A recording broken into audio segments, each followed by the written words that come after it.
address those of you who are here for the first time, the attendees from the Cayman Island community, as well as those who travel together with the incredible crew of d10e around the world. We meet each other in incredible places. This is one of the most beautiful ones that we had the chance to meet recently. The structure of the conference is really good in order to build and strengthen the community, where we spend the day, like yesterday, swimming around and goofing around and getting drunk together. And then the day after, somebody came up to me this morning and said, wow, I could have never recognized you because you are so different with a tie on. So don't worry, I will take off the tie after finishing speaking. But this kind of relationship, as also Mike remarked, is very important. I have 3 children and a wife in Milan, Italy. And when they were young, they would, as children do from time to time, experiment with what were the boundaries of behavior and maybe try with a temper tantrum or start shouting or arguing very loudly. And there would be this perverse mechanism of one trying to outshout the other. And for whatever reason, not necessarily because I was smart, but all of us, when we are parents for the first time, and it is equally mind-blowing and terrifying. My natural reaction would be to lower my voice and to slow down my movements. And I would notice that since it was an experiment actually in testing the boundaries of behavior that they were running on me, they would, just because they couldn't even hear what I was saying, lower their own voice. And little by little slow down their behavior. And a few years later, I'm very proud to say, they are extremely grounded and extremely aware and self-aware people. And it is this kind of interaction where you raise yourself above the noise, you raise yourself in your self-awareness of what is going on, that allows you to control behavior and to arrive to desirable outcomes for those of us, everybody here in this room, and many, many more around the world, that we want the blockchain infrastructure to create a sustainable change in society, something that we can really relate to. Oh, that's interesting. Originally, those 2 charts were pie charts. I will describe them to you very easy. One of them had 2 slices, and approximately 10% of the first pie chart would say promotion, and 90% of the chart would say work. And those are the serious projects where we have to do the hard work. And the next slide would say 100% promotion. Those are people you don't even have to try to compete with, because you can't. You can't outshout a project that is superficial, empty, and it wants to raise, and maybe it can achieve in today's crazy environment, raise money, but you can't compete with them because they don't have real work to do. They can dedicate 100% of their energy just shouting very, very loudly. But what happens in a healthy environment, such as the environment that you are part of, is that there is this power of self-selection. Whether it is on social media, whether it is on chat channels, whether it is word of mouth, it doesn't matter. People who resonate with your message, who want to solve real-world problems, naturally gravitate around you. And that is why a conference like d10e is so powerful, because it puts those serious people together. whether they are investors, advisors, protagonists, and participants in the various projects in various ways, or the regulators and the people who are feeling that something real is going on. This is an incredible place to be, and I'm always happy to be here in person when I can.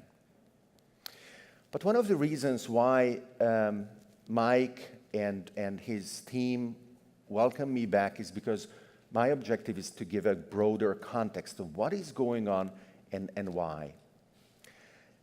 I have been in the technology industry for over 30 years and was part of the team that designed Singularity University 10 years ago. We study and teach how exponentially accelerating technologies are changing the world and have been doing it for decades. And with Network Society Ventures and the other companies in the diversified crypto holding structure of Network Society, we look at how we are moving from a hierarchical organization in our social and economic structure to a decentralized organization. And our esteemed host and opening speaker, the premier, said that it is kind of difficult to understand. And I'm not blaming him. For hundreds of years, the nation state was the dominating structure in organizing people's lives. And for many of you, the first glimpse of something that could be different came with blockchain. But the same thing is going on in many, many other areas and technologies. In energy, for example, we have solar energy, which is non-local, contrary to hydrocarbons, oil and carbon. One of the reasons the empire of the 19th century, the British Empire, was born is because of carbon. One of the reasons why the empire of the 20th century, the United States, was born is because oil.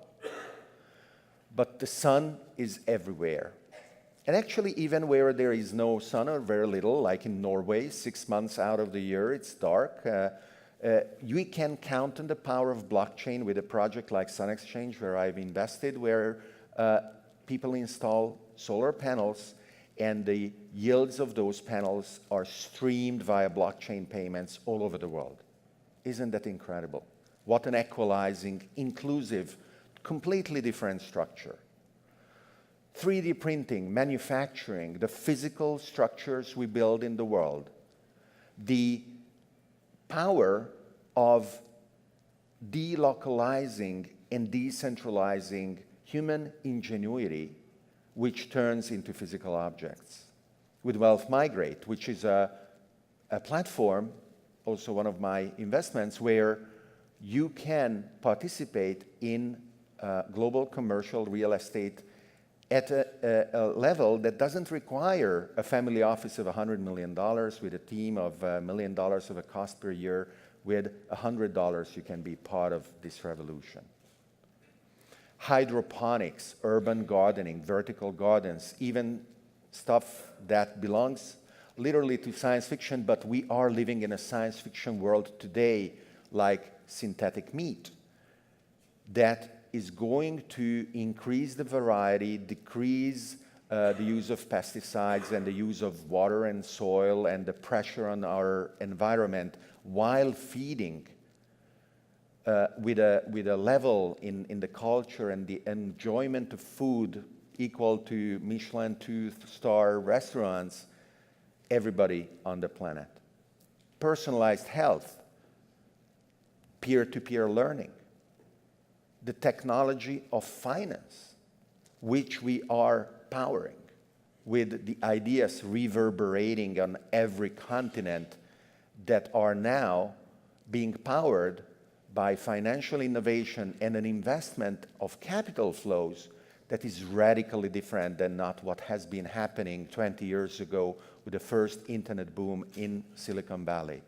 That was a local phenomenon. If you go to Silicon Valley, and one of the next d10es will be there, you can feel that they understand they are not the leaders of the world in technology anymore. The leaders of technology in the world are here and anywhere where the ideas of blockchain are taking roots. The violence-based paradigm of security that we have been suffering from forever is being substituted by trust networks. Airbnb, Uber, and their equivalent decentralized versions that we are implementing are creating a new way of behavior together that we can leverage and we will leverage in order to thrive as human beings in the 21st century. Another project is doing exactly that with arbitration and reputation being brought forward. The hardest to crack, and I'm still trying to find what are the right questions to ask around, is of course policy making, the role of regulations, and politics itself, how democracy is going to work, whether even we are going to call it something else, in an age of network societies. And the regulators, of course, are in a horrible position because they are supposed to know what's going on. That's their job. That's what they are paid for. But nobody can, in this situation, say that they know what is going to be the state of blockchain and its implications in a year's time, in 2 years' time, in 10 years' time. To say that, to pretend that we know, would be totally hypocritical. That is why there's a sense of panic. That is why they're flailing around with more or less ridiculous declarations of, oh, everything is this or everything is that, and I know, and I will act as a consequence. And they have the power of violence on their side. Some of us will end up in jail, and that will be very bad, especially for those of us in jail.